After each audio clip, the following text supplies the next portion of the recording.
Que dia é hoje do mês? Dia 11 de abril do ano de 2026.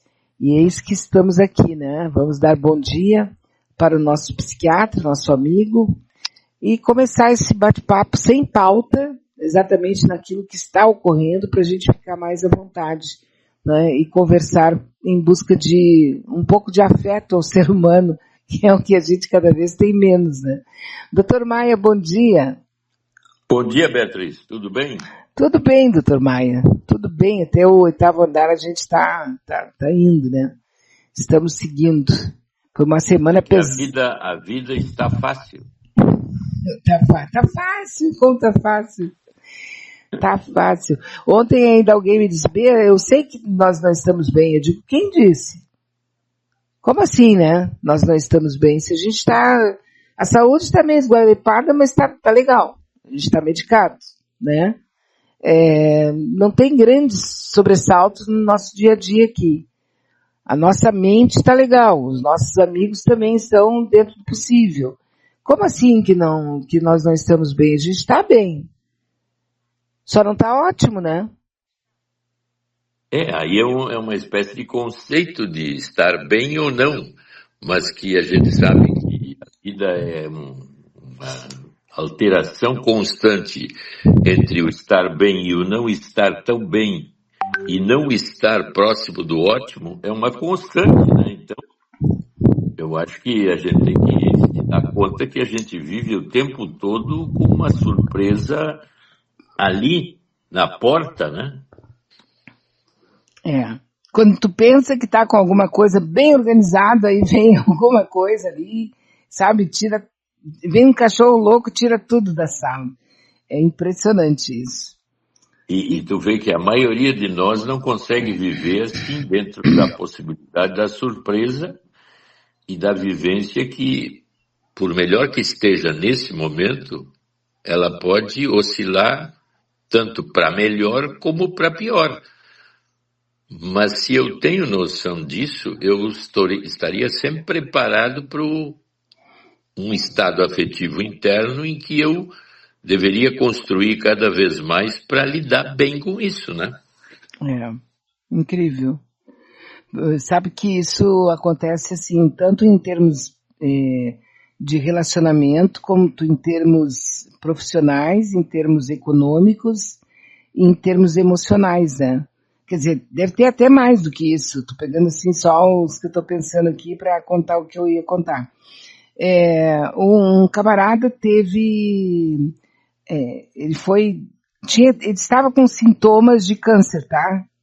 Aí a mãe já tinha tido, a avó já tinha tido, eu sei que ele estava já, a cabeça dele já estava com câncer. E a família toda entrou na área do câncer também, porque ele estava apavorado.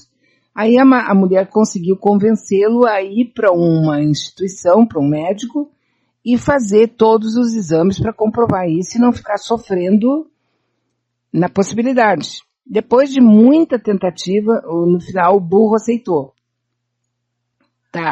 Aceitou, foram lá, fizeram todos os exames, ele tendo chiliques, ele tendo sofrimento, chorando muito, não sei o quê.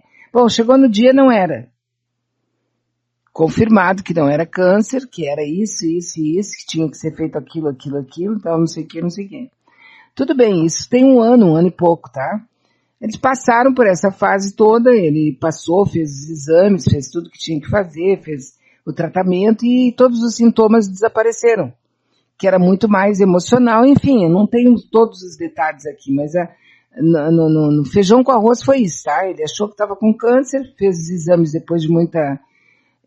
não queria fazer, fez, não estava, tratou os sintomas, resolveu o problema, etc, tá? E aí, quando eles receberam toda a informação, e aí eles programaram para fazer uma viagenzinha até Montevidéu, que é a terra dele, que daí queria voltar lá, não sei o quê, sabe? Aquelas coisas de família. Tudo Sim. Certo, tudo bem, tudo resolvido. A irmã dele sofreu um assalto e chegou em casa muito machucada, aqui em Porto Alegre. Chegou em casa muito machucada e o marido dela teve um derrame e morreu.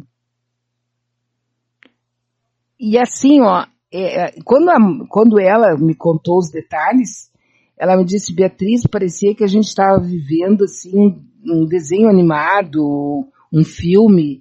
Depois que o meu cunhado foi enterrado, a gente ficou sentado conversando, vendo assim o vórtice que a família ficou envolvida a partir do momento em que ele teve os sintomas do câncer da mãe dele, né?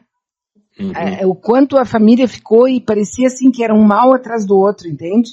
Era uma tragédia atrás da outra. Parece um triturador. Ela não diz parecia. Ela diz parece um triturador. E a gente agora está esperando o que de pior vai vir logo a seguir. Será que a gente pode pensar nessa ideia assim de entrar numa fase em que começam a acontecer coisas? E a minha avó dizia, né? Quando começa a miudinha, fogo. Passa por toda a família, né? Mas será que a gente realmente tem alguma coisa assim ou nós começamos a juntar pedaços, a juntar situações quando elas se unem, por exemplo, no sentimento da perda, da dor, daí tu começa a juntar? Eu acho que realmente há duas tendências, né? A tendência mais mágica é achar que alguma coisa ruim, vamos dizer assim, está nos perseguindo ou é algo que vem de um lugar estranho, mas que eu estou sofrendo uma espécie de maldição. Essa é a fantasia mais comum, mas na realidade, dentro dessa visão que a gente está querendo entender, é que eu, de certa forma, parece assim que degusto de alguma forma o que não é bom. E, de certa forma, que é uma coisa das mais difíceis de entender, em que há um certo prazer na situação mais masoquista e sádica misturada, onde parece assim que há um prazer oculto que é detestado, olha o paradoxo, um prazer oculto no que não é bom ou que não é bem-vindo para ninguém. Este lado é o mais difícil de ser entendido pela maioria das pessoas, porque parece assim que sempre eu tenho que buscar um evento externo, porque eu sou essencialmente bom e esse mundo, ou esse entorno, ou os outros, como diz Sartre, né, o inferno são os outros, é que infernizam a minha vida. Então a gente sempre volta para a posição aquela onde eu deveria raciocinar ou racionalizar e me dar conta cada vez mais de que os eventos negativos, problemáticos que me assolam são, na realidade, responsabilidade minha e que é muito difícil de metabolizá-los, por isso que eu tendo a descartá-los, jogar fora. Eu não suporto detritos e coisas ruins vindas de mim ou do meu ambiente. Eu tenho que buscar fora, então, o descarte. E não racionalmente eu me dar conta que Sim. o problema é meu, é do meu grupo, é da minha família e eu deveria entender isso de uma forma onde eu resolvo afetivamente o problema e não tento colocá-lo como algo fora e descartá-lo como não meu. Essa é uma das coisas mais difíceis que aparecem o tempo todo em todas as histórias. Então, a gente sempre cita que eu busco uma responsabilidade por aquilo que está me acontecendo. E essa responsabilidade é uma das coisas mais difíceis porque é muito melhor eu culpar outro, descartar e dizer que não tem nada a ver comigo. Não fui eu. Não fui eu. Que talvez essa seja a coisa mais assim primitiva que a gente tem dentro, né? Não fui eu. É que esse crescimento pessoal de responsabilidade comigo, aparentemente assim, todo mundo diz, não, eu sou responsável, eu quero, eu sei, eu faço. Mas na prática o que a gente vê é exatamente o contrário, a maioria das vezes. Eu estou sempre buscando um culpado, um responsável, ou alguém que eu posso tirar algo que vá me beneficiar de alguma forma. Então, essa zona onde os afetos são mais negativos, tipo inveja, agressividade, narcisismo, vontade de poder, expertise agregada a todos esses lados, é o que movimenta muito mais o que nós chamamos de, vamos dizer assim, relações sociais que nós interagimos o tempo todo. Então, a responsabilidade minha, ela é frágil nesse aspecto, porque alguém deve ser culpado, menos eu. Aham. E aqui tem uma amiga aqui que está perguntando por que geralmente a gente sempre olha para a pessoa mais próxima para achar que a culpada é ela. Porque exatamente, eu busco a facilitação da culpa que eu não quero para mim. Então, nessa linha de expertise, de todos os afetos, vamos dizer assim, que geram a expertise no momento, são ativados porque eu tenho que sair da situação o mais impune possível. E o meu desejo, a minha vontade de expertise, de explorar, de ganhar, de usar formas facilitadas de ganhar as coisas sem muito trabalho, eu devo ficar do meu lado e então é muito mais fácil eu buscar alguém menos esperto ou que esteja numa posição capaz de me beneficiar e eu sair fora gerando menos culpa e até me inocentando, é o que mais se vê. Porque tu vê quando eu descubro qualquer coisa negativa, tanto microsocial como macrosocial, o que é a primeira coisa que a gente vê na pessoa que é a implicada e até provas aparecem? Sou inocente, não vi ainda os autos do processo, eu vou me expressar à medida que eu recebo mais informações. Quer dizer, a liberdade e a não culpa está presente o tempo todo. E a responsabilidade subida. É algo que está em andamento e não se sabe bem quem é e o que houve realmente. Essa é uma característica constante nossa, mas, ao mesmo tempo, esta própria pessoa é ilibada e está sempre buscando a verdade, a inocência, e que estão fazendo isso contra ela de uma forma absolutamente ininteligível. Agora, é por isso que a legislação dos países, das instituições, quer dizer, todos os protocolos, tudo que é como organiza qualquer coisa, e até mesmo as próprias relações, o ideal sempre é que isso tudo esteja muito bem claro, né? No começo dessas relações, assim. Porque, às vezes, a interpretação de um artigo da lei muda tudo, né? Mas tu vê, eu estou sempre funcionando dentro de uma linha de ideal. E o ideal que eu tenho é a minha inocência. Então, todas as possibilidades de defesa numa situação aberta em que nós buscamos sempre o que é correto e o que é certo, o que é o mais, vamos dizer, claro possível, essa é a grande busca. Mas o paradoxo é que nessa grande busca eu estou sempre trazendo dúvidas, ansiedades, situações dúbias, Sim. problemáticas, para que a verdade fique assim, quase que ela vira uma cenourinha. Cada passo que eu dou na direção da verdade, ela está mais longe, mas eu continuo indo e me defendendo por mais culpa que eu tenho. Essa é a característica-chave de não admitir o real e a duplicidade de tudo que acontece. E nesse nível aí, então, a estrutura do bem e do mal, do certo e do errado, do que deve ser feito e não deve ser feito, está extremamente misturado. Então, eu busco o quê? Sempre a inocência de qualquer forma, de qualquer jeito. Qualquer forma. Não, e em qualquer coisa, né? Até coisa. Quando, por exemplo, tu engorda, Tu bota a culpa na indústria, tu bota a culpa nos salgadinhos, tu bota a culpa... Tu nunca percebe que foi uma ação tua. É louco, mas isso não é assim, tipo, atávico do ser humano.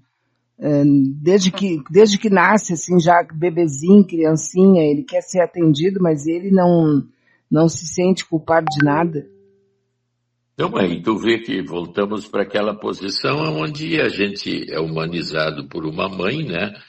Então, sempre que eu falo nisso, eu me lembro do que eu sempre digo, que é a criança pequena não tem uma estrutura ainda formada afetivamente e nem uma identidade pessoal. Ela é a mãe. Então, por isso, mãe-bebê é um ser único, fundido. Ora, como é que eu me crio? Por identificações. Então, eu vou ser o que o meu pai e a minha mãe são. A minha mãe, nesse momento inicial, ela tem o pai dentro dela. Então, por isso que o Freud usou um mito para entender essa situação de fundação da nossa personalidade. O mito é o mito de Édipo. Por que usar um mito? Porque ele engloba a formação da estrutura da personalidade, quer dizer... Eu sou um ser que sou eles, mas dentro do ser eles tem a agressão e a violência.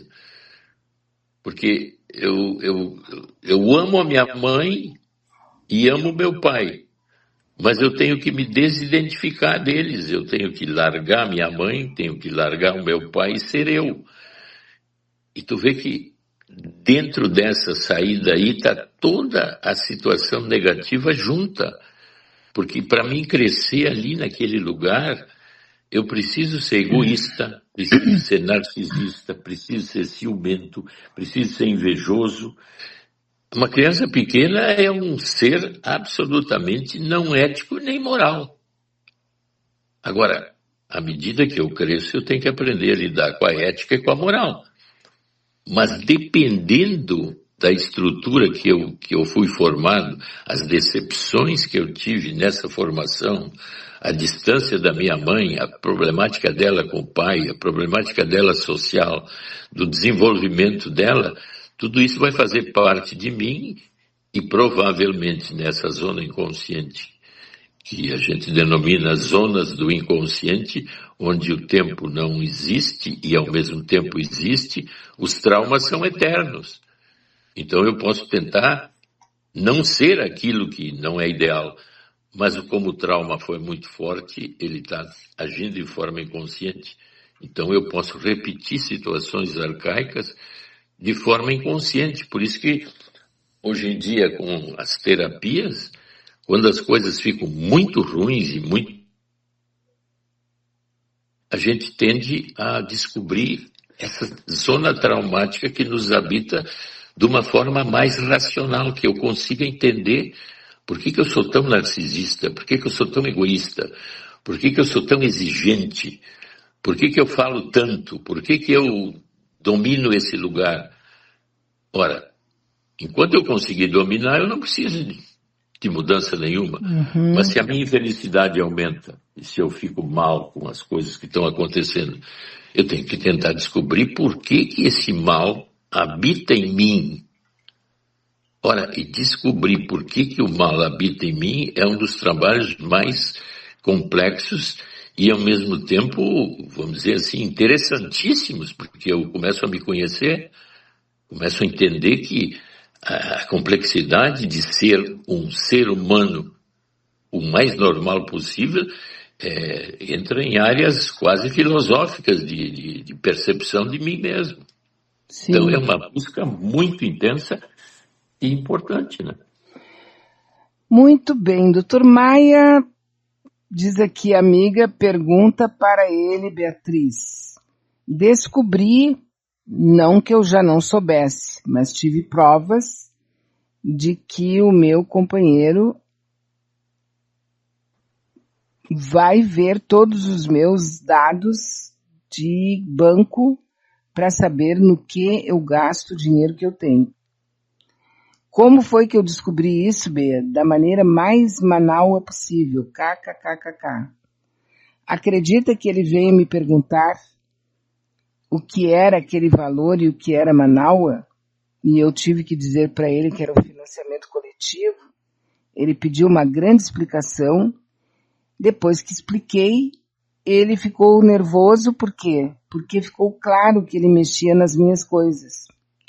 Tivemos uma conversa muito séria, bastante séria, e ele comentou sobre o Dr. Maia, que ele gosta de ouvir aos sábados, mas disse alguma coisa sobre ti, Bia, que nem vale a pena contar. É inveja mesmo, por tu seres mulher.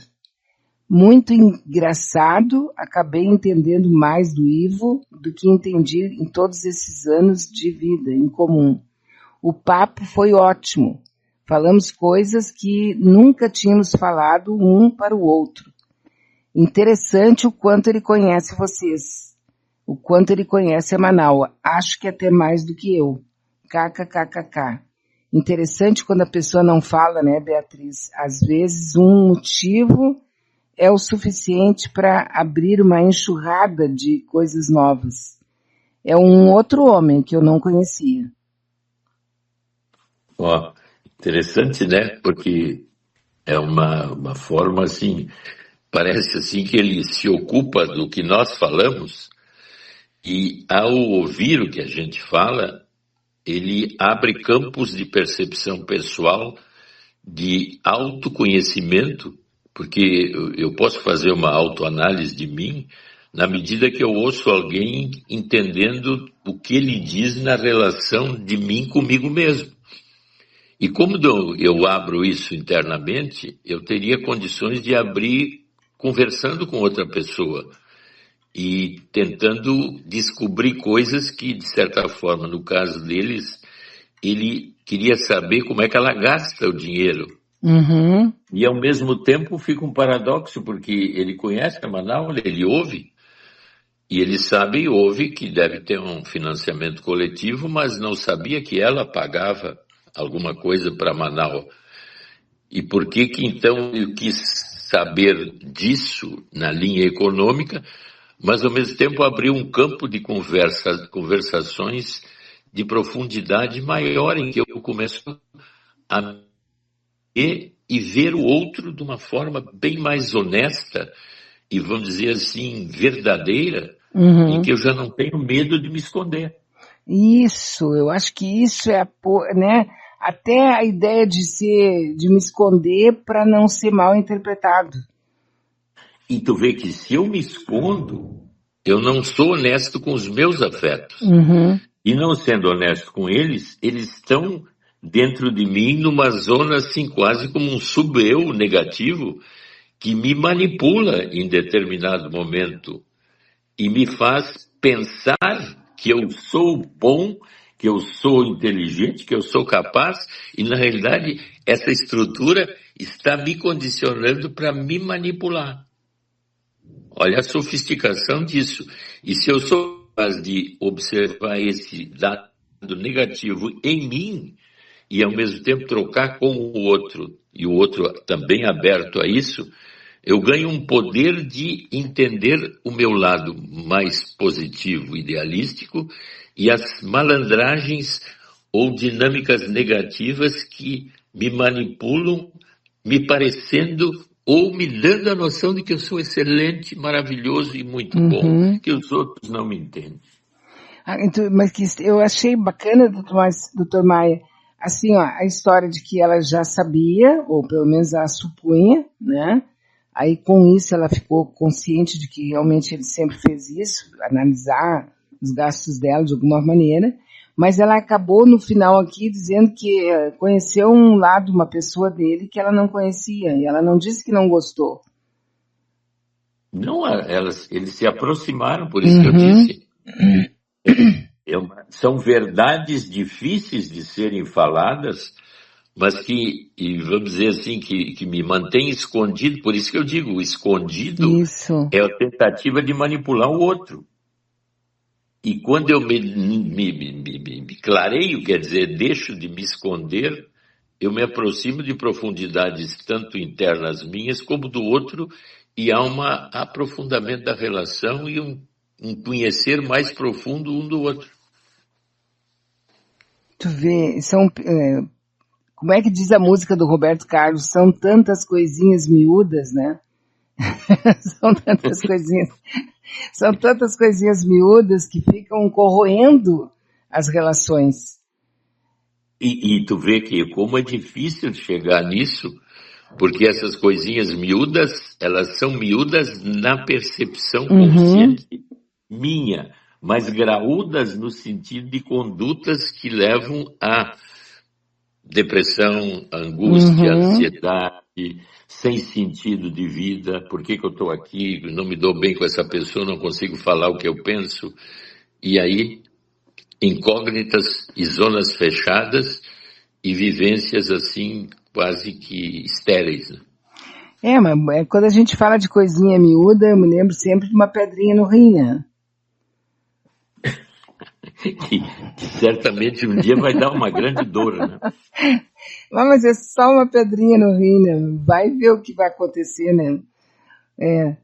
Às vezes é miúda, mas dependendo de qual é o canal que ela tem que passar para sair, o negócio fica bem pirado, né? Muito pirado mesmo. Mas outra coisa que a gente falou essa semana aqui, doutor Maia, foi o seguinte: existe uma coisa que acontece naturalmente hoje em dia, porque hoje eu e o senhor, por exemplo, nós nos conectamos, a gente conversa uma vez por semana, parecemos muito próximos, mas nós não temos nenhum contato pessoal, de carne e osso, né? A gente não se vê, a última vez que eu lhe vi, acho que faz uns 2 anos, né? Exato. Então, assim, nós hoje temos uma vivência na internet. A nossa vida é dentro da internet. E tá muito comum hoje o cancelamento, sabe? De repente a pessoa se vê cancelada, ou cancela outra pessoa, ou afasta outra pessoa, e a pessoa nunca vai ter a chance de conversar, de falar sobre o assunto. Eu nunca mais entrei naquele grupo, eu nunca mais falei com aquele grupo, eu não respondo mais nada para ela, eu não falo mais com ela, quer dizer, é tudo no mundo virtual, né? E eu estava tentando, em função de um fato da semana, tentando colocar isso como sendo uma coisa normal dentro desse tempo, e que nós temos que estar programados para isso. Porque na vida pessoal também acontece muito disso, né? A pessoa fica de mal, entre aspas, contigo, ou some da tua vida, e aí um dia, sei lá, uns anos depois, uns meses depois, umas semanas depois, ou anos depois, tu encontra aquela pessoa, tenta esclarecer aquela ausência, aquele desaparecimento, e a pessoa te diz uma frase que é meio... muito usual, assim, ela aparece muitas vezes, que é: eu pensei que tu tinha pensado. Exato. Que me parece assim que tipo antes, o começo do fim, quando tu começa a pensar o que o outro está pensando, ao invés de perguntar. É que são desilusões não explicitadas, né? Então, de novo, a comunicação é muito boa, a gente está falando em comunicação aberta, em ser espontâneo, mas a comunicação também sofre muito com preconceitos que eu tenho, pré-situações internas ligadas a um relacionamento que vão, como tu falou, as pequeninas coisas vão se montando e daqui a pouco passa a haver uma certeza de que eu não ganho mais nada em ter contato contigo, e então o cancelamento surge e o distanciamento surge e acabou aquela relação. Porque não há naquele momento nenhum interesse maior ou um hipotético ganho de comunicação naquela relação. Então ela desaparece. E pode acontecer o que tu disse, daqui a pouco mais eu vou fazer um encontro e dizer: eu pensei que tu não queria mais saber de mim, ou isso, ou aquilo outro. Mas é assim que as relações terminam, ou terminam sem terminar, quer dizer, elas ficam superficiais mesmo continuando. Eu não abro mais Não, eu não vejo vantagem nenhuma em conversar contigo sobre qualquer tipo de situação, mas eu tenho que conviver contigo. Então a relação fica assim, absolutamente bidimensional, não tem terceira dimensão, não tem mais Sim, afeto. não tem profundidade nenhuma.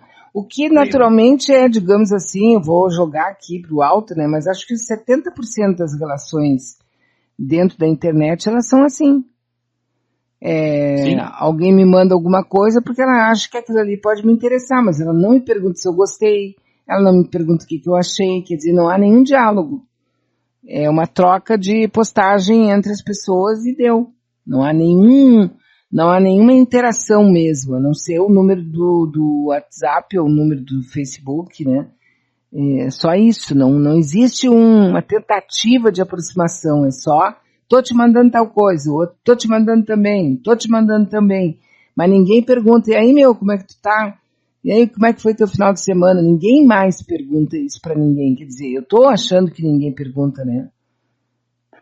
é porque a maioria das relações são bidimensionais, na realidade elas são ou de falar ou de imagem, mas relações onde a terceira dimensão aparece, que é o contato, então, primeiro nível, físico.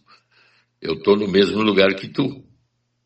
Bom, aí então tem terceira dimensão porque os corpos estão no mesmo lugar. Sim.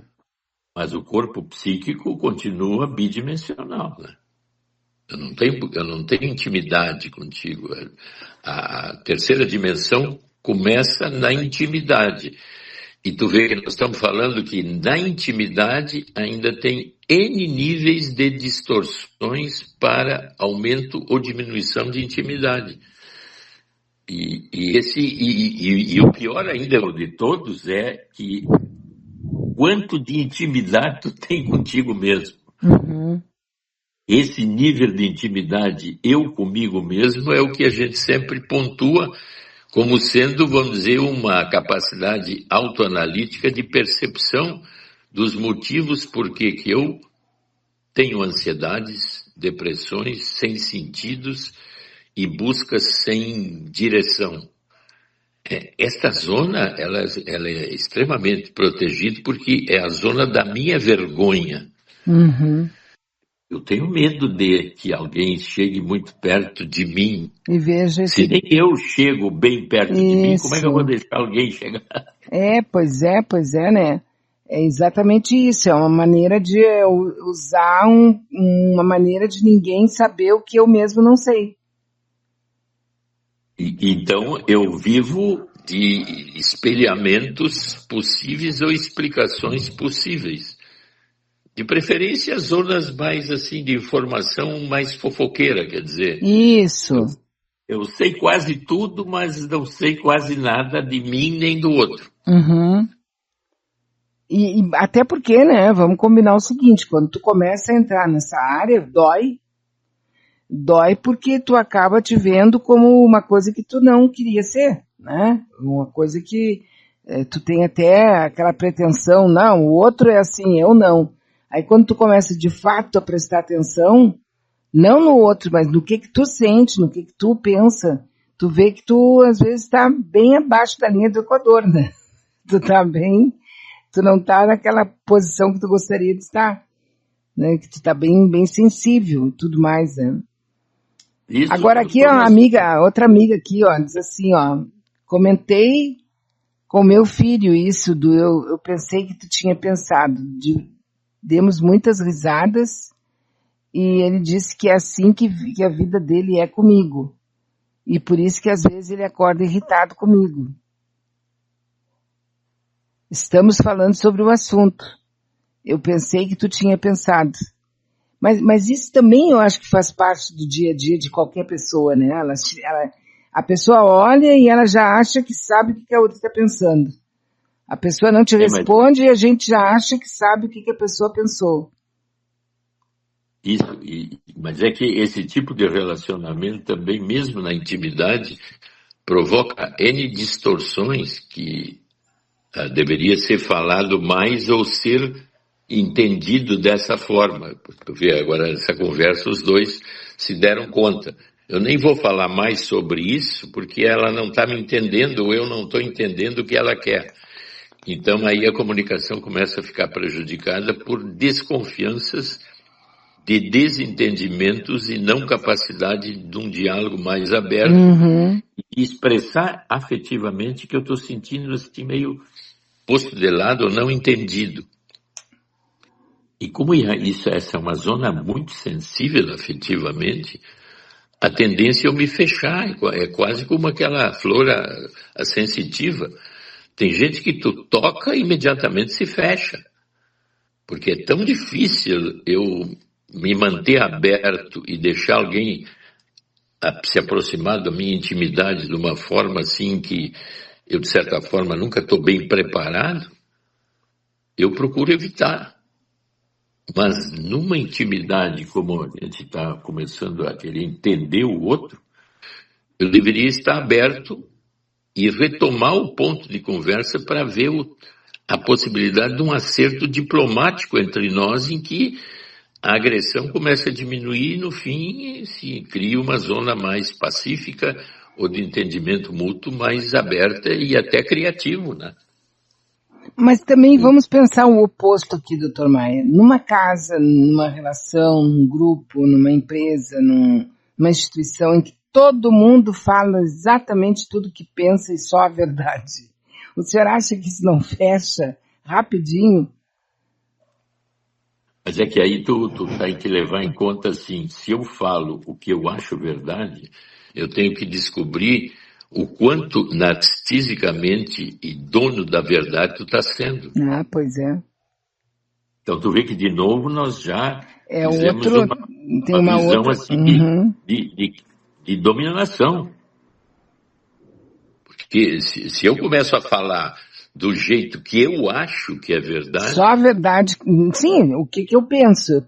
O que eu penso eu tenho que falar. Vamos todos aqui falar bem claramente só a verdade, tudo aquilo que a gente pensa. Eu, particularmente, eu receio que vai dar merda, sabe? não, mas é exatamente por isso a comunicação é tão difícil, porque dentro dessa posição que tu colocou, existe um narcisismo de posição. Sim. Eu vou ser mais de direita e tu vai ser mais de esquerda. Então nós vamos ter um atrito e um choque. Para chegar numa zona intermediária, onde eu me dou bem contigo, mesmo eu tendo uma visão diferente da tua, tem que haver uma aceitação de posições extremamente abertas e de liberdade pessoal. É sempre utópico. Nós estamos em busca da utopia. E na prática nós estamos sempre numa certa rusga. Então tu vê que descobrir o ideal entre o utópico e o real é um caminho que está sempre sendo crítico, problemático e difícil. Uhum. Mas aí na linha que eu e tu estamos falando é um autoconhecimento pessoal de mim mesmo.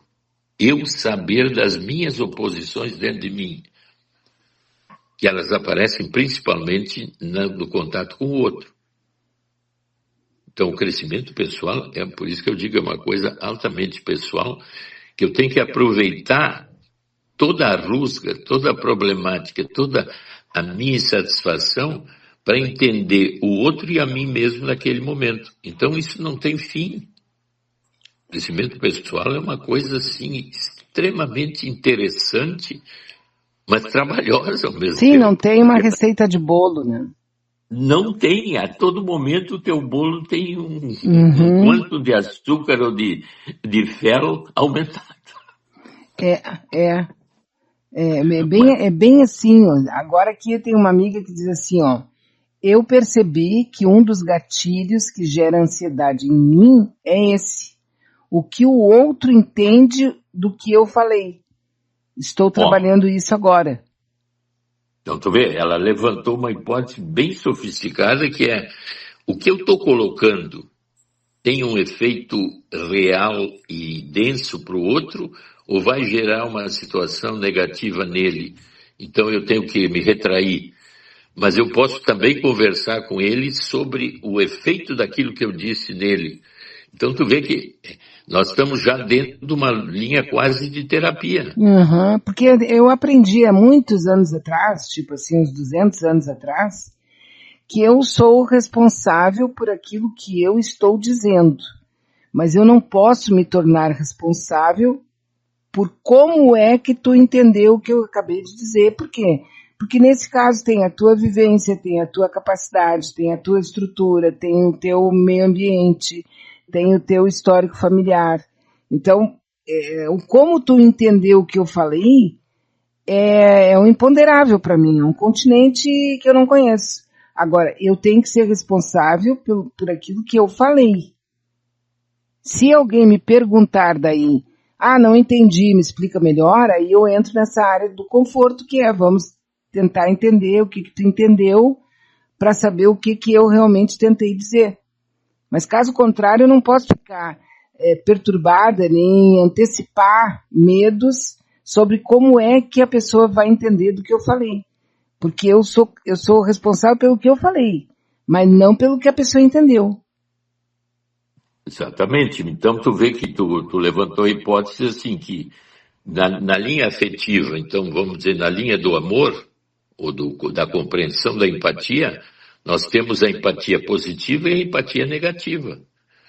Zonas amorosas que são extremamente positivas e zonas amorosas que podem ser negativas. Na linha do ódio, eu posso ter zonas de ódio muito negativas e muito positivas no sentido de que o ódio agressivo já não é um ódio destrutivo. É um tipo de afeto em que eu preciso ser mais duro e mais violento, mas não numa linha de destruição. Então é uma coisa positiva, mas pode ser extremamente negativa.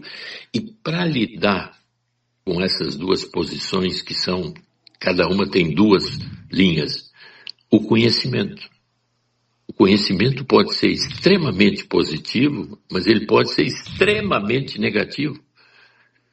Eu posso ter um conhecimento incrivelmente sadomasoquista. Eu posso ter um conhecimento de monitor, de voluntário. Eu vou lá para a África tratar as pessoas, eu dou tudo que eu puder, mas ao mesmo tempo eu posso ter um conhecimento negativo onde eu estou lá para dominar, para manipular, talvez até enriquecer, ter influências maiores. Quer dizer, olha a sofisticação dessa percepção que cada um de nós tem que descobrir pessoalmente e trabalhar dentro de nós com linhas oblativas ou egoístas. Uhum. Mas ao mesmo tempo tu vê que gera uma situação assim de, poxa vida, que interessante, né? Eu mergulhar nessa zona complexa e cada vez me conhecer melhor e até me aproximar de grupos. Porque a questão é essa, nós estamos muito distraídos 100% do tempo com coisas que acontecem fora de nós, que acontecem lá no Irã, que acontecem em Israel, que acontecem nos Estados Unidos, que acontecem na Inglaterra. Nós estamos ligados, lendo, conversando, brigando, xingando, apoiando o Lula, apoiando o Bolsonaro, apoiando a direita, apoiando a esquerda. A gente está literalmente lá fora, bem distraída, como se a gente tivesse o tempo todo sentado num banco de cinema, vendo a vida passar lá fora e negociando, brincando, comendo pipoca e olhando o que está acontecendo lá fora. E a nossa vida mesmo, o que está acontecendo com o nosso corpo, com a nossa emoção, com nossas relações, elas, me parece que a gente fica... E parece que é feito assim de propósito, compreende? Pra gente não ter que se preocupar com as minhas emoções verdadeiras, com as emoções verdadeiras do meu marido, do meu amante, do meu filho, sabe? Não tem porquê, porque a gente tá muito lá fora o tempo todo. E eu, claro que nesse lá fora, eu sou o espectador ideal, eu sou o espectador perfeito. Eu levo meu picolé, eu levo o meu sorvete, eu levo a minha água mineral, entende? Eu faço a minha parte. E tô sentada ali e ainda critico os personagens de todos os filmes que eu vejo. Exatamente, quer dizer, tu vê que tu está sempre na posição do espectador sem nenhum compromisso com o espetáculo. Mas eu e tu aqui estamos querendo descobrir o Trump em mim, o Netanyahu em mim, o Irã em mim, e por que eu fecho o extremo de Hormuz? Por que eu estou com o meu extremo de Hormuz fechado? Porque sim, eu não sei o que a gente está fazendo aqui, a não ser ficar sentado nesse cinema cósmico, olhando e criticando. Mais nada. E aí, enquanto isso, nosso corpo vai apodrecendo, vai morrendo, e daqui a pouco a gente vai e pronto, acabou.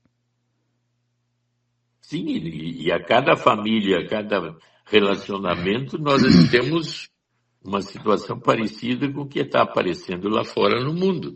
Isso! Mas essas são trabalhar isso em nós, fazer encontros paquistaneses para acertar esses dramas. Quero ver, né? Quem é que vai patrocinar? Não, ontem, por exemplo, eu estava dando uma olhada ali, juntando, fazendo, tendo ideias sobre a minha janta, tá? Então estava tudo certinho, estava indo tudo muito bem, peguei uns tomates bem bonitos, vou cortar, fazer o tomate. E a televisão estava ligada. E estava dando aquele jornal RBS, aqui, das 7h30 ali. E eu ouvindo, porque não tinha outra coisa para ouvir, era só aquilo. Daqui a pouco o rapaz começou a falar sobre o número de autistas no Rio Grande do Sul. Que de 1970, 1980, 1990 até agora, aumentou uma cacetada de autista. Então, tem um número X de autistas dentro das escolas. Já tem uma legislação que obriga toda a escola a ter professores que são, em cada sala que tem um autista, 2 autistas, 3 autistas, tem aqueles professores auxiliares que tem que atender particularmente no meio de todo mundo aquela criança, o que eu acho maravilhoso, tá? Só acho que a inclusão ali é muito importante. Não estou questionando isso. Nem passa pela minha cabeça questionar isso, porque eu acho que é isso aí. Se tem autista, tem que resolver o problema e a sociedade tem que encarar isso junto e o Estado tem obrigações e blá, blá, blá, blá, blá. O que me causou, assim, uma ansiedade quando terminou a reportagem é que o repórter não perguntou nenhuma vez, ninguém questionou nenhuma vez o que foi que aconteceu para começar a nascer tantos autistas assim. Nós estamos bebendo alguma coisa que provocou isso, a gente está comendo alguma coisa que provocou isso. Qual é a origem disso, entende? Ninguém parece que, então tem autista agora. Porque esses autistas agora, eles estão recebendo atendimento na escola, em algumas escolas não, mas digamos que a lei já contempla eles, tá? Eles já estão recebendo, e as mães estão ali, pararam a vida delas, estão 99% do tempo dedicadas para cuidar desses autistas, certo? E tudo isso eu acho que tá bom, tá certo, tá ok. Mas por que não se fala da causa disso? Porque até os anos 70, 80, na minha infância, por exemplo, na minha adolescência, era muito raro tu ver um autista. Era muito raro tu ver uma criança com síndrome de Down. Era muito raro. O que não quer dizer que não tinha. Não estou dizendo também que é uma coisa feita agora pela Monsanto. Não é isso. Eu quero saber por que não se trata disso. Da causa do problema.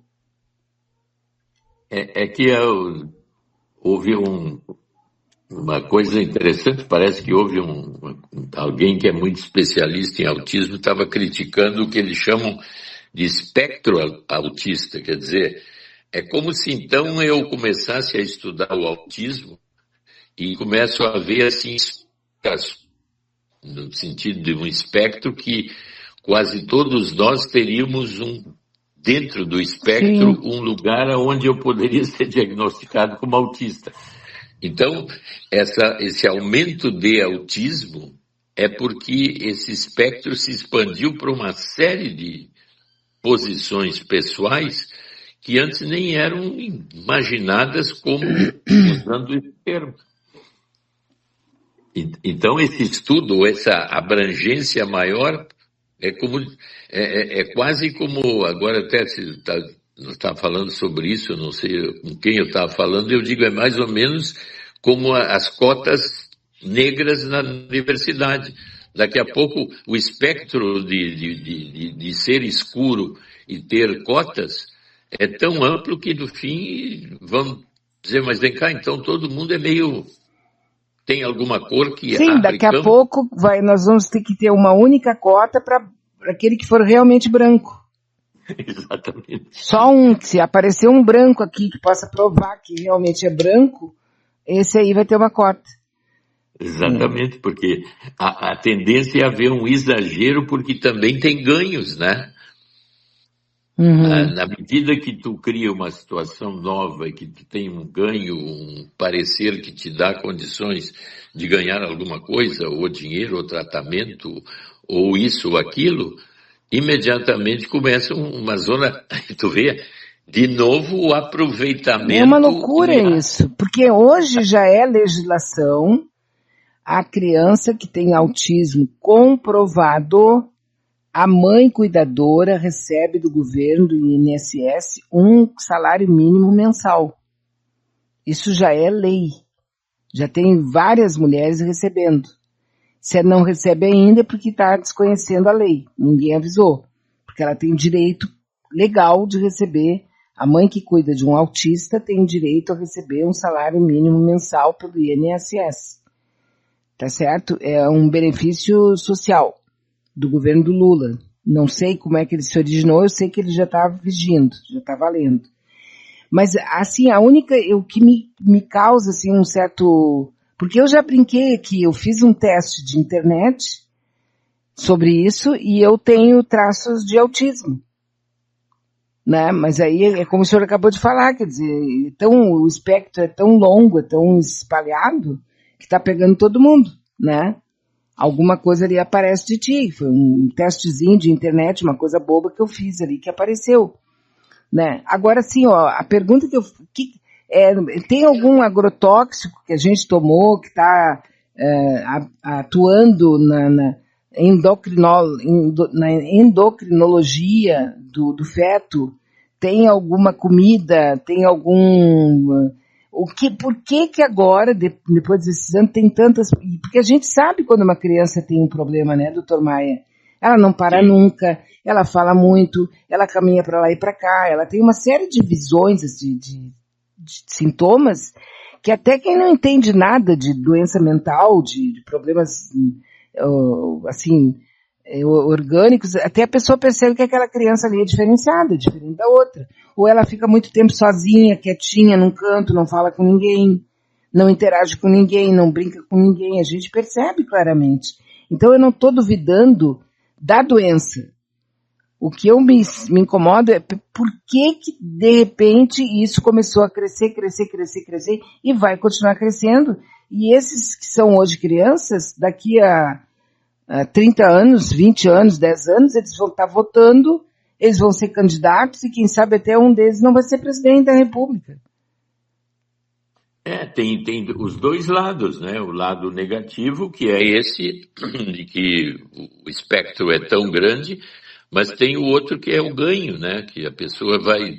Se há uma vantagem em ser autista, quem sabe eu descubro um jeito de ganhar o salário mínimo, um laudo que me facilite isso, e a extensão do espectro para gerar cada vez mais autistas, porque há uma certa vantagem em ser autista hoje, e não normal. Que horror, né? Não, e o pior é que é bem provável, entende? Que essa equação se faça. É muito provável que se faça, porque nós vivemos num mundo de levar vantagem em tudo, né?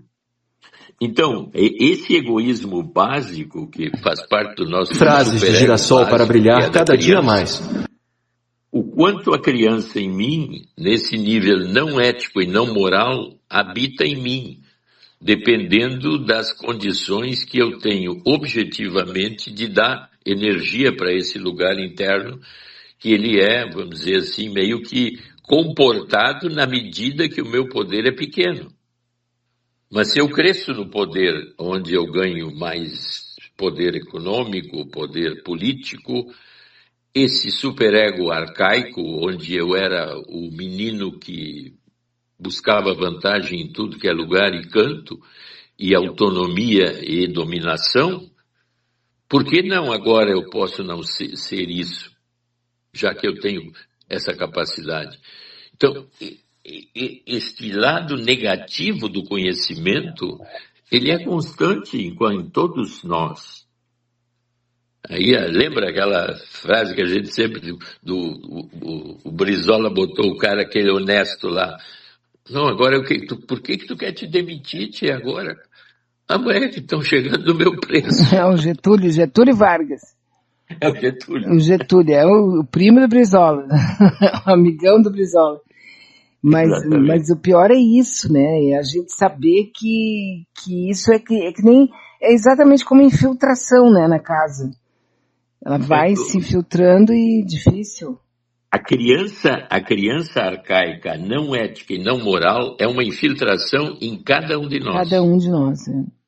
Ela está ali. Por isso que eu digo que o caminho de lidar com ela, o adulto que eu sou hoje, é o reconhecimento dessa zona criança dominante, narcisista, dominadora, egoísta, ciumenta, todos os afetos negativos naquele momento inicial da vida são importantíssimos para manter a vida. Eu preciso dos impulsos para conseguir me alimentar e abrir caminho para manter a minha vida.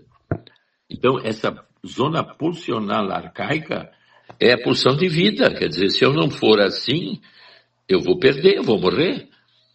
Mas eu vivo numa linha ética, depois tem outras pessoas, tem outros. Bom, então vamos começar a entender que tem que haver acordos de convivência. Tá, eu aceito, porque a gente tem que viver e vive-se em convivência, e a convivência nos dá condições, que é uma civilização avançada, em crescimento cada vez maior, que me dá conforto e me alimenta, me dá tudo que eu preciso. Mas esse lugar interno aí, que é o esperto e o capaz de usar um pouco, de uma forma assim, não ética e moral, o caminho, esse existe em nós o tempo todo. Eu é que tenho que estar atento a isso. Idealmente, talvez, conseguir um caminho meu que seja o mais adequado possível, ético e moral. Uhum. Mas o problema é o seguinte, que depende de cada um, isso, e das condições que eu espertamente posso buscar nesse lugar interno, que me dá condições muito melhor que tu para conseguir o que tu não tem e Claro. que eu vou ter. E porque isso é aquela coisa do tipo assim, drone, a gente tá olhando de cima, né? A gente tá olhando por Justamente. cima. Sempre por cima, para olhar, para poder ver de fora sem se emocionar muito. Porque, vamos supor, eu entro na história e eu digo, bom, eu sou a pessoa autista, tá? Eu não sou a mãe, eu não sou o médico, eu não sou o professor, eu não sou o vizinho. Eu sou a mãe, eu sou a pessoa autista. Essa pessoa, ela teria bagagem, ela teria instrumentos para fazer análises a respeito desse assunto? Eu creio que não. Então ela já se torna, vamos dizer assim, um refém da própria história, né? De uma certa forma. Ela vai ter que ter uma análise feita por uma mãe, vai ter que ser feita por um pai, por um irmão, por um médico, enfim, por alguém de fora, para fazer toda essa análise assim, porque como é que ela vai... Porque agora estão me falando assim, ó, tem um filme, uma série, aliás, um filme na Netflix chamado Uma Mulher Diferente. A Maria Helena está me mandando esse material, vou assistir agora de tarde. A história é de uma pesquisadora, o nome dela é Kátia, que ela descobre que pode se encaixar no diagnóstico de autismo. Né? De alguma maneira ela achou isso. Eu me lembro que quando eu li e depois veio o resultado que eu teria traços de autismo, eu até pensei vou fazer mais isso aí para ver enfim, né, para poder me entender melhor, porque eu não sou fácil para mim mesma, né? Então, aqui diz assim, ó, o filme aborda temas como a luta silenciosa das mulheres autistas para serem compreendidas e a importância de uma nova percepção de si mesma e das relações. A direção da Lola Doyle e a fotografia que flerta com o naturalismo destacam os desafios sensoriais e emocionais de Kátia, oferecendo uma representação autêntica e documental da condição. Esta série é uma série. Vivendo um romance complicado, uma pesquisadora começa a estudar o autismo e descobre a própria neurodivergência. E isso muda a perspectiva dela mesma com os outros. E aí ela tenta mostrar para os outros que ela é neurodivergente e o namorado e a filha não aceitam e não entendem assim porque acham que ela é uma mulher, tipo assim, tá legal, tá perfeita, mas ela que se sente assim. Eu acho que é uma abordagem muito mais assim, no filigrama, né? No filidrama, para não dizer filigrama, no filidrama, assim, dentro de uma... ou se olhar, né? Tu vê outra coisa, nessa novela, por exemplo, que tá agora, vai para o fim em maio, ela aparece aquele menino ali que mora na frente, filho do zelador. O Raul, o filho, isso. Uhum. Que foi diagnosticado como autista, mas autista savant. O autista savant que tem poderes maiores, então tem uma memória enorme, tem uma capacidade de reter na memória muito mais do que o comum, entendimentos mais profundos, uma série de coisas, ele conhece astronomia já e tudo mais. Quer dizer, esse tipo de autista é considerado savant. O Einstein estava dentro desse espectro.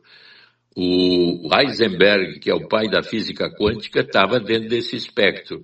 Tinha o Goddard, que eu me lembro que é um matemático fantástico, ele não conseguia contato pessoal com ninguém, mas ele matematicamente dava umas aulas e tinha um avanço matemático que ele só conseguia falar com Einstein.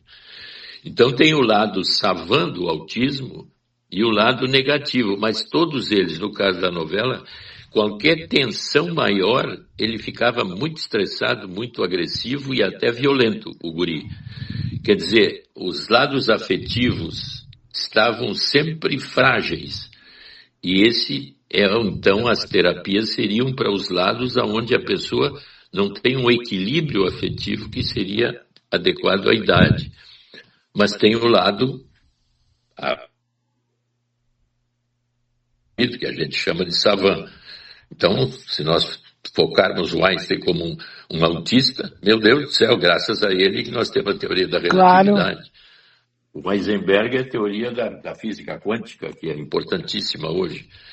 Então, tu vê que tem um lado negativo, sempre, um lado aproveitador e um lado positivo. É sempre. Nunca, não tem assim alguma coisa que tu possa bater o martelo e negativar ou positivar, né? Porque aparecem, mas aí são as exceções, né? Então, quer dizer, de novo nós estamos querendo entender a nós mesmos de uma forma onde eu busco uma espécie de equilíbrio entre o ético e o moral, que deveria ser o ideal de um convívio cada vez mais, vamos dizer assim, positivo nas nossas relações mais pessoais e íntimas, né? Uhum. O senhor assistiu aquele filme, o Homem, como é o nome do filme? Já esqueci aqui, lembrei agora rapidamente aqui, e que eu cheguei a lhe mandar para ver, que seria a história de um homem que morre no futuro. E... É que eu vi aquele ali é uma complexidade que tem que ver com o que hoje chamam de multi-universo, que cada zona de escolha pessoal tua abriria um novo caminho pessoal para ti. Então, naquele filme aparece ele com 3 escolhas de mulheres, né? Cada escolha abre um campo de ele ter uma vida separada sendo ele mesmo. E isso é uma teoria atual do chamado multi-universo, ou de que nós viveríamos numa espécie de computador de nível absolutamente, eu diria assim, é como se Deus fosse um IA, né? Uma inteligência artificial de uma transcendência tão grande que desse condições da gente ter N vidas simultaneamente. Sim, aparece a ideia da física quântica, né? De que você tem várias possibilidades, o mundo te dá, aliás, a vida, todo o universo é um poço de possibilidades. E tu te encaixa e vai numa, quando tu poderia ter ido em outras 4, 5, 10 que passaram por ti, tu não foi. E outra coisa importante e interessante, que agora está se falando muito, é que tu vê que nós viajamos bem no espaço, né? Mas e a chamada viagem no tempo? Uhum. A viagem no tempo, então diziam assim, se tu viajar no tempo e matar o teu avô, tu não vai existir. Tu não vai existir. Mas a teoria atual dessa, que está de acordo com esse filme, é que se tu for viajar no tempo e tu for lá conhecer o teu avô, no momento que tu estiver lá, as escolhas ligadas a ti abrem um outro universo de experiência. Então, multi-universos, cada viagem no tempo, eu abro nova linha de tempo em que o mundo e tudo que aconteceu é completamente diferente e novo. Eu não altero o tempo que eu entendo aqui. Se eu for para lá, eu posso ficar estático, por exemplo. Então, uma viagem no tempo se equivaleria é a mesma coisa que eu pegar o filme da minha formatura e botar na televisão. Eu viajei no tempo porque eu fui para a minha formatura que está na televisão. Agora, a viagem no tempo é eu daqui ir lá para a minha formatura. Mas se eu for para a minha formatura numa viagem real do tempo, todo o destino, a partir do momento que eu chegar lá, é outro. Uhum. Eu tive um amigo que era muito doido, assim, um pouco além da conta, e ele sempre dizia assim, ó, que um ator, uma atriz, que viveu muitas personagens a vida inteira, que gravou cinema, gravou TV, participou em teatro, tem fotografias, ela plasmou várias vidas ao mesmo tempo que estão marcadas como sendo vividas. Então, quando ela aparece num filme, por exemplo, agora, alguém que gravou o filme em 1970, que ela já morreu, mas que ela aparece ali viva, conversando, dando risada, bebendo, brincando, transando, que ela está vivendo ali, ela ainda está viva ali, numa dimensão que nós não reconhecemos, porque ali é o aqui e agora dela. Quer dizer, depois disso, só tomando uma cerveja gelada, né? Então, mas tu vê que nos aproxima de entendimentos interessantíssimos, porque se eu tenho um trauma arcaico, lá do meu passado remoto com meu pai e minha mãe, esse trauma, ele foi tão forte e foi tão negativo que ele fica fora do tempo comum, ele não evolui, é como se ele tivesse numa gravação. Se eu pegar essa gravação do meu passado, como eu falei, da formatura, e botar na televisão, eu vivo ali na televisão a minha formatura. Só que esse trauma está dentro do tempo, paralisado no tempo, mas ativo para se realizar no presente.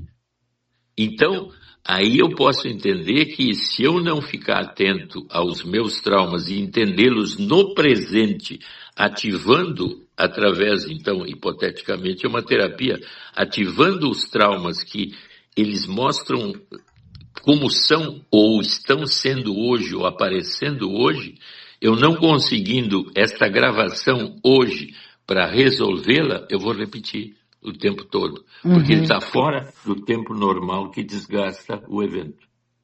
Sim. Entendeu que essa complexidade é do nosso passado traumático ligado ao meu desenvolvimento de personalidade. Por isso que as terapias de profundidade, elas acessariam esse lugar e onde está gravado. A gravação. Sim.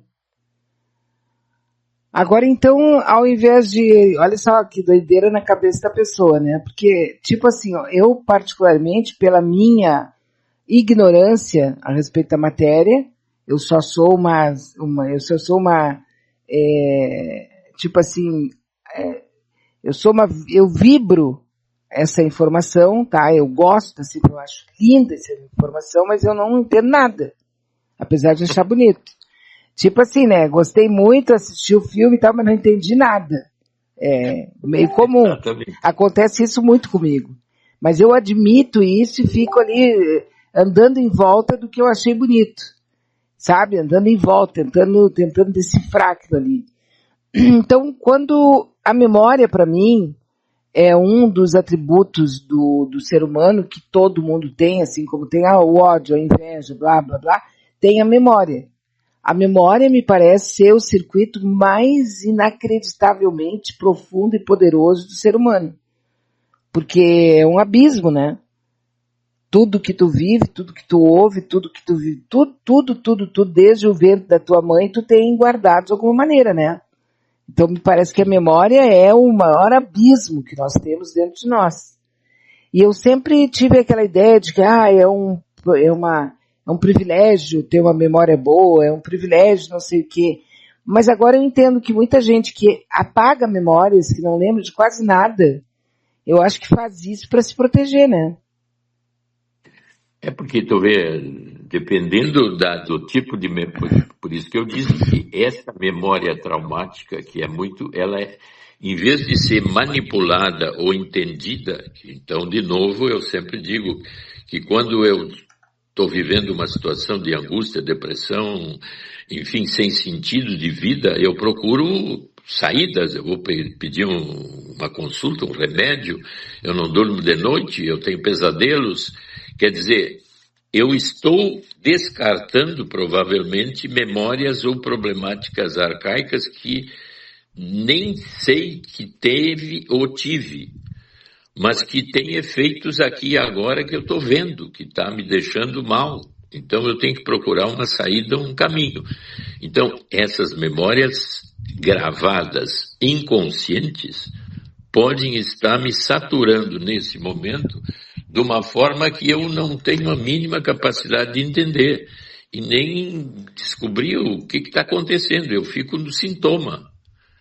Eu não vou buscar a causa do sintoma, eu quero um tratamento. Me dá um remédio para dormir. Uhum. Eu estou angustiado, eu penso em me matar, me dá um jeito em mim, me interna, dá um eletrochoque. Isso. Mas o que eu estou dizendo que existe lá no fundo?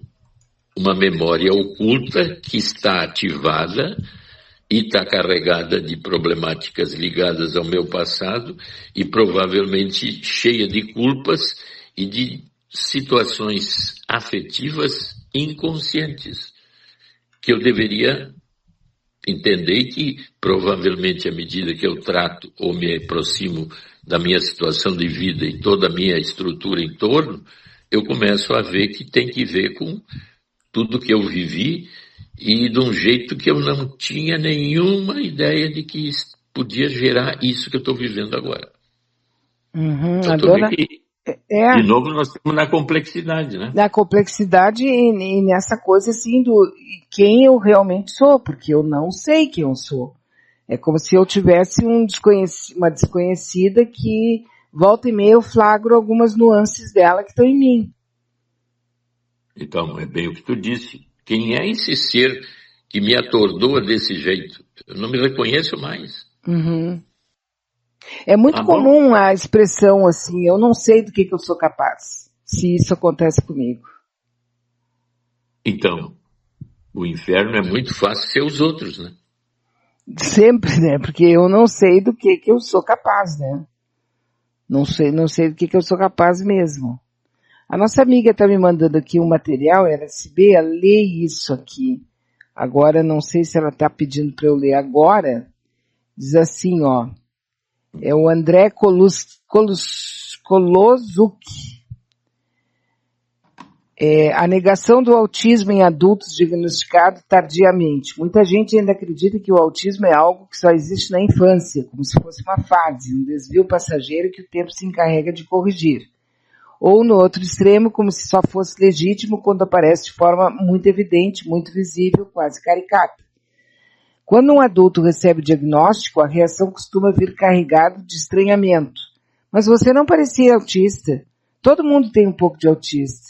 Por que isso virou um problema agora? São frases que parecem leves, quase banais, mas que carregam um apagamento profundo, porque por trás dela existe a recusa em enxergar aquilo que sempre esteve ali. Eu fui diagnosticado com autismo nível 2 de suporte e TDAH. Isso significa de forma muito concreta que eu preciso de ajuda, não em momentos pontuais, não em fases específicas, mas ao longo da vida. E ainda assim passei décadas tentando esconder isso. Eu aprendi a observar antes de agir. Aprendi a imitar expressões, entonações, gestos. Aprendi a decorar respostas sociais como quem decora falas de uma peça. O mundo para mim nunca foi espontâneo. Sempre foi um roteiro que eu precisava estudar antes de entrar em cena. Esse esforço tem um nome, masking, camuflagem social. E ele custa caro. Custa energia, saúde mental, identidade, porque enquanto você tenta sustentar um personagem aceitável para o mundo, você vai se afastando de quem você realmente é. E chega um momento em que o corpo cobra, a mente cobra, o sistema inteiro entra em colapso. Foi o que aconteceu comigo.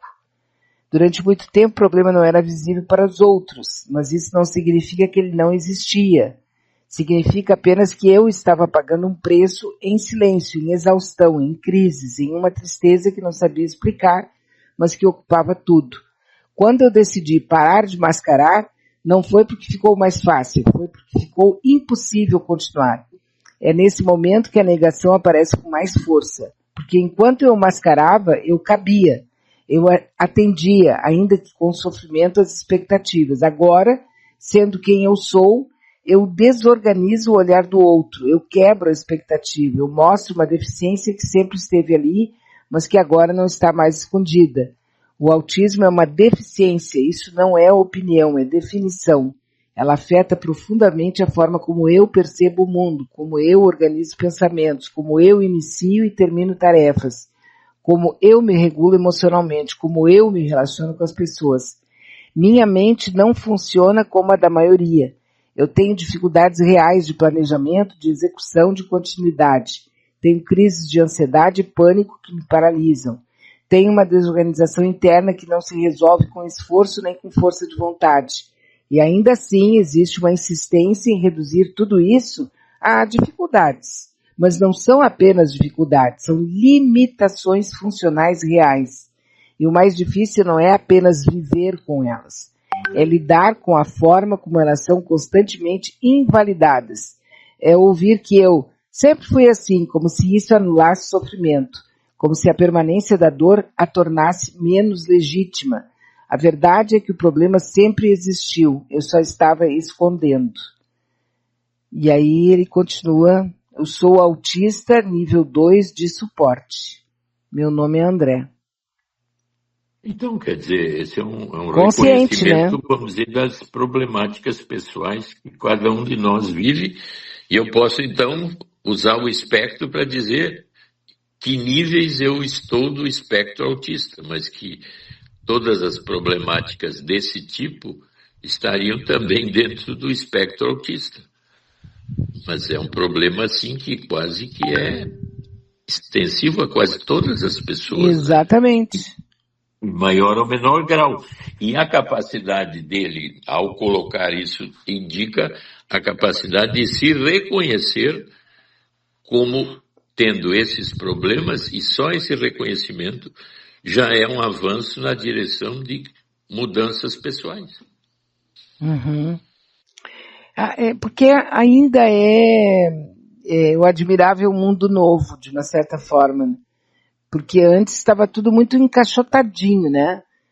O cara é louco, o cara é isso. Não. Hoje está tudo junto, misturado, e é preciso saber fazer, porque isso também implica em sensibilidade. Uma pessoa assim, ela deve ter passado por muito bullying, por muita violência no bullying, por muita ironia, por muito deboche, por muita acusação, o que acontece com praticamente todos nós, né? E esse tipo de diagnóstico se aproxima muito do diagnóstico hoje comum, que é entre a neurose e a psicose, que é o borderline, né? Que está entre uma linha neurótica e uma linha psicótica.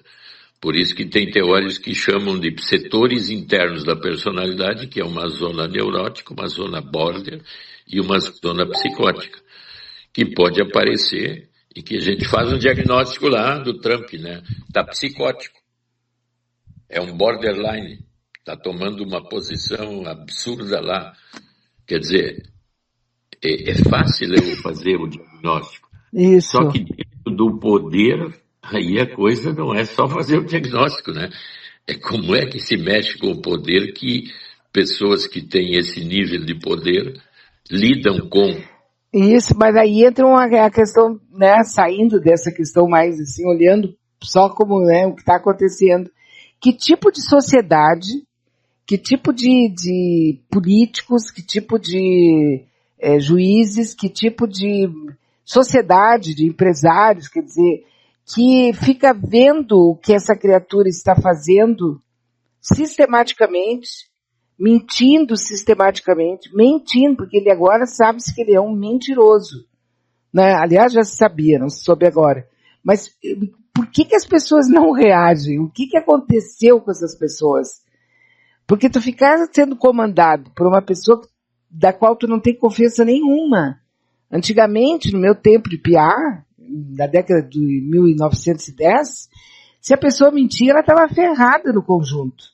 Era um mentiroso, não tinha credibilidade. Aquela pessoa estava, sabe, ela estava apagada. Ninguém mais fechava contrato com ela, ninguém mais fazia negócios com ela, nada, porque era uma pessoa mentirosa. Hoje uma pessoa mentirosa, ela é presidente da República. Mas então me responde por que a Arendt inocentou o Eichmann? Pois é. Então tu vê que a resposta está implícita. Quanto mais poder eu tenho, menos capacidade tu tem de me cercar. Mas o poder é dado, né? E essa mesma sociedade dá esse poder para ele. Mas como é que eu chego no poder? Com a minha expertise pessoal, a minha capacidade de usar o conhecimento. Tu atrai os semelhantes. É numa linha negativa, o poder. Por isso que o poder e o dinheiro na nossa sociedade, como é que se diz?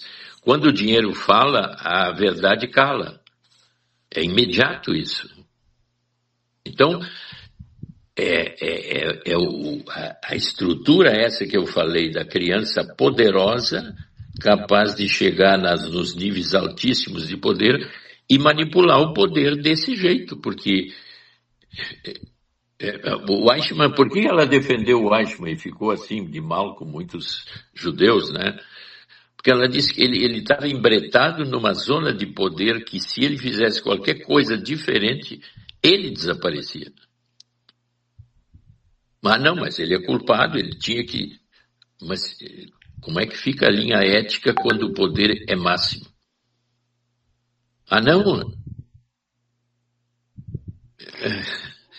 Se eu estou de fora, eu posso falar isso. Assim, resume, o que a Hannah Arendt quis dizer? Ela quis dizer que ele não tinha alternativa. Por isso que, pessoalmente, ele podia escolher se manter assim ou não. Tipo assim, obedecer às ordens ou não. Exatamente. Só que a defesa dela é assim, eu estou frente à vida ou à morte. Isso. Então, olha, se eu desobedecer, eu morro. Uhum. Não, porque esse talvez seja o fascínio da observação, a perfeição do que ela... tipo assim, ele estava entre a cruz e a caldeirinha, né? Usando uma coisa bem nossa, assim. Ou se ele não obedece, a obediência devida, tá? Uma coisa horrível, não aceito, isso é isso, não é ético, porque não sei o que, tá. Bom, mas vamos, o homem, quem é que disse? O homem é sua circunstância. Foi o Ortega y Gasset, né? Então, assim, o homem é sua circunstância. Ele estava lá, quem iria morrer era ele, não era eu. Não era qualquer um de nós, era ele que iria morrer.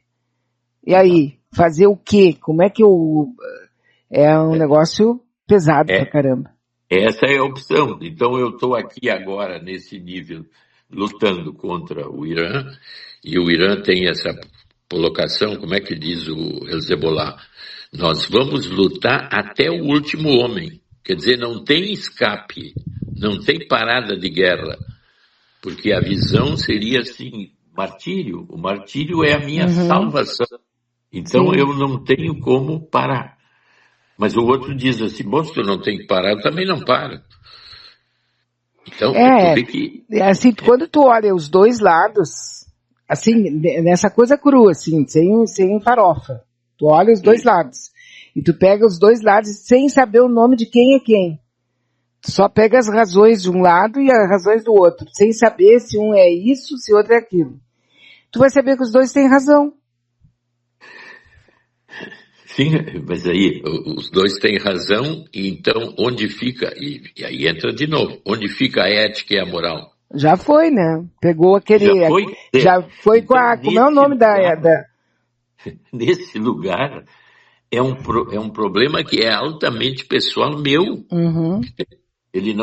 Eu não posso ter uma ideia minha que passa para o social e é resolutiva. Ela não tem... Não há resolução, há uma resolução pessoal. Quer dizer, doutor Maia, vamos supor assim, isso significa que botaram na nossa cabeça, no nosso menu de almoço global, mundial, cósmico, que eu tenho que me posicionar frente às grandes perguntas históricas, milenares do mundo. E eu não tenho, né? Porque eu não consigo saber nem 10%, 5%, 1% de tudo que aconteceu e que levou a isso que a gente está vivendo há 4.000 anos, há 5.000 anos. Exato. Então é perda de tempo mesmo. Então tu vê que passa a ser, por mais social que seja o problema, ele sempre é um meu problema. Como eu posso resolver comigo? Eu me defino de um lado, hoje, assim, de uma maneira muito ampla e franca, direta. É quando, na minha opiniãozinha, falta justiça. Quer dizer, se tu joga uma bomba em cima de onde só tem mulheres e crianças, e tu mata mulheres e crianças, e tu arrasa com a vida de pessoas que não estão armadas, que não tem nada para se defender, eu tô contra ti e acabou. Pronto, acho que tu é um filho da puta, entende? Não posso ficar a favor. Então, nesse caso específico, Estados Unidos e Israel, para mim, são os monstros da hora. E Irã está saindo muito bem. Mas exatamente por isso. Agora, as razões mais aprofundadas de cada um, eu te confesso que eu sou uma ignorante total, assim, cósmica. Não sei. Mas matou criança. Tu faz julgamentos que são bem pessoais. Então, aí daqui a pouco tu também pode dizer assim, puxa vida, mas eu sei que tem gente que é capaz de usar um hospital ou um lugar, vamos dizer assim, que seria civil, para guardar armas e bombas. Isso. E um hospital para me proteger. Quer dizer, nesse nível, eu posso usar todos os jeitos possíveis. Então, o meu julgamento fica só onde tem criança e mulheres que não tem como se defender. Se você matar em nome do... pode ser que tinha alguém se escondendo ali, não vale para mim. Entende? Não vale para mim, porque tem crianças e mulheres ali, então não vale para mim. Não vale, não pode valer, porque eu ainda tenho esse ato de humanidade, entende? Então, assim como eu também não gosto da ideia de, por exemplo, esses grupos jogarem uma bomba lá em Tel Aviv, numa casa onde tem uma senhora vendo televisão, entende? Também acho um absurdo isso, sou contra totalmente, não aceito de jeito nenhum. Mas a guerra é exatamente isso. A guerra é uma duplicidade de posições ético-morais catastróficas. Como é que é aquele papo que a primeira coisa que morre quando começa uma guerra é a verdade? Exatamente. Quer dizer, é mais ou menos isso. Quando o interesse fala, a verdade cala. Que loucura isso. No meu interesse, eu posso usar tudo que for possível para me manter, independente de qualquer tipo de ética e moral. Que coisa, né? Esse é um ponto-chave onde eu deveria voltar para mim e tentar descobrir em mim onde é que eu falho nessa linha de íntima. Tá certo, doutor Maia. A gente fica aqui Ficamos já. por aqui. Ficamos por aqui, então. Sem entender nada, né? Só sabe que Ficamos tem. por aqui sem chegar a conclusão nenhuma. Ainda bem. Porque se eu realmente tivesse conseguido chegar a uma conclusão, eu ia me sentir muito prepotente, né? É muito doido. Olha, se quem bolou isso aqui, com todo respeito, mas quem bolou isso aqui, porque isso é um hospício, né? É cósmico, mas é um hospício. Tem aqueles caras, né? O Maturama lá, que é uma autogênese criada por nós mesmos. Né? Ainda tem isso, botaram a culpa em nós. Ainda nós mesmos. Então tá. Grande abraço, doutor Maia. Obrigada. Boa semana. Então, amigos, pois é, chegamos ao final aqui do nosso encontro com o Dr. Maia, Dr. Herberto Edson Maia, e agradecemos a ele, né? Muito obrigado pela companhia, por ter estado com a gente, muito obrigada. É complicado, é assustador, mas é o que a casa oferece, né? O planetinho oferece isso. Então tem que tentar pessoalmente ver o que tem de bom na nossa vida, procurar usufruir isso com muito carinho, muito afeto, muita parceria, muita amizade, muita, sabe, principalmente aceitação do outro como ele é, né, para não ficar na área do julgamento e sobreviver, porque a vida continua, né, apesar de tudo. Então, um grande abraço para todos, muito obrigado. Obrigado pelo carinho, obrigado pela presença de quem conseguiu ficar com a gente até aqui. Tenha um bom final de semana, com muita tranquilidade. Se tudo der certo, pode ser que não dê, né? Mas se tudo der certo, eu pretendo estar de volta aqui na segunda-feira, a partir das 9 horas da manhã. De boa, assim, né? Tentando pegar o que tem de bom para a gente conversar por aqui. Um grande abraço.